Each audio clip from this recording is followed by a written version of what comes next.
kedua, konsep manusia.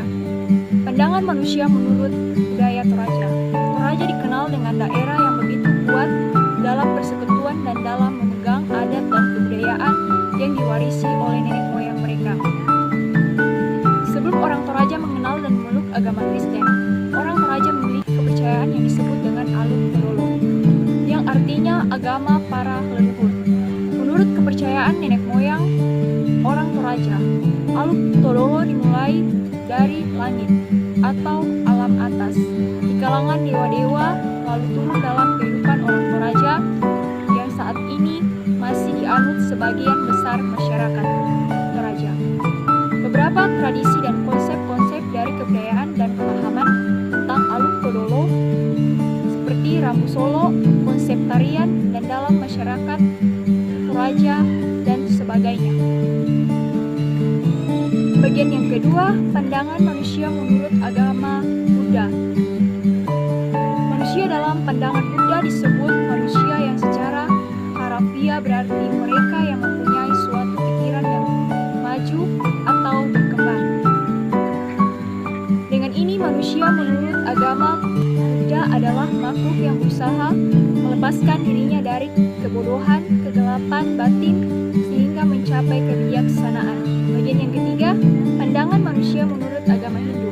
Menurut agama Hindu, manusia dikatakan sebagai makhluk ciptaan Tuhan yang paling mulia, bahkan tidak dapat dibedakan dari alam semesta. Dengan hal itu, manusia juga dikatakan sebagai ciptaan Tuhan yang paling mewakili Sang Penciptanya.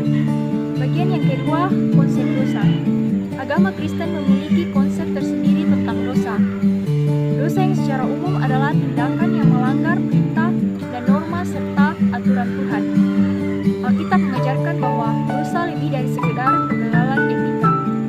Untuk menyatakan dosa dengan sesuatu yang mendangkalkan arti dosa itu, yaitu berbicara secara teologi, dosa berarti tindakan tidak mencapai target.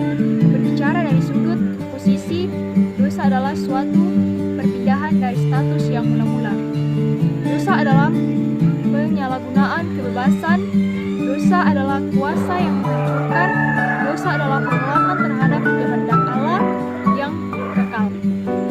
Akibat dari dosa yaitu rusaknya hubungan Allah dengan manusia, merusaknya hubungan sesama manusia, merusaknya citra manusia, membawa kematian, adanya penghakiman, dan manusia mengalami penderitaan.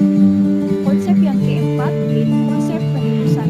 Penebusan dalam bahasa Yunani apolutrosis mengacu kepada kebebasan umat Kristen dari dosa. Penebusan dipandang sebagai suatu posisi penting dalam keselamatan karena pelanggaran-pelanggaran yang dipersalahkan merupakan bagian dari suatu sistem luar biasa yang manusia tidak berdaya untuk mengatasinya. Dalam teologi Kristen, penebusan adalah suatu elemen dari keselamatan yang secara luar berarti pembebasan dari dosa. Keselamatan kekal melalui penebusan Kristus merupakan anugerah yang diberikan Allah kepada manusia. Tindakan Allah menyelamatkan manusia merupakan wujud nyata dari kasih Allah yang kekal kepada manusia dalam Yohanes 3 ayat 16. Konsep Alkitab dalam karya penebusan Kristus. Konsep penebusan sangat penting dalam Alkitab, mulai dari Perjanjian Lama sampai ke Perjanjian Baru, yang puncaknya didalami kematian Kristus di kayu salib. Konsep penebusan dalam Perjanjian Lama menyatakan bahwa pembebasan mulai dari pembunuhan dengan membayar harga oleh penebus. Orang-orang Lewi juga dikatakan sebagai tebusan bagi anak sulung Israel. Uang terkadang dibayarkan untuk membebaskan seseorang dari kematian. Penebusan seringkali digunakan untuk menutupi dosa karena ada harga yang harus dibayar untuk menebus kehidupan orang yang hilang. Konsep Alkitab dalam karya penebusan Kristus. Konsep penebusan sangat penting dalam Alkitab, mulai dari Perjanjian Lama sampai ke Perjanjian Baru, yang puncaknya di dalam kematian Kristus di kayu salib. Konsep penebusan dalam Perjanjian Lama menyatakan bahwa pembebasan mulai dari perbudakan dengan membayar harga oleh penebus. Orang-orang Lewi juga dikatakan sebagai tebusan bagi anak sulung Israel. Uang terkadang dibayarkan untuk membebaskan seorang dari kematian. Penebusan seringkali digunakan untuk menutupi dosa karena ada harga yang harus dibayar untuk menebus kehidupan yang telah hilang.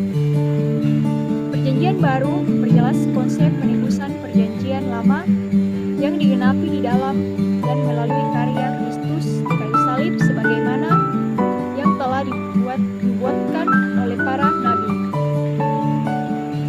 Hanya Kristus yang dapat menebus manusia dari perbudakan dosa melalui kematiannya.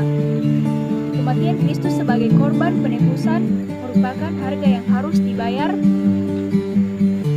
Paulus mengatakan, sebab kamu telah dibeli dan harganya telah lunas dibayarkan. Karena itu muliakanlah Allah dengan tubuhmu, kematian Kristus di kayu salib untuk menebus manusia dari perbudakan dosa dengan harga yang sangat mahal, yaitu mengorbankan dirinya.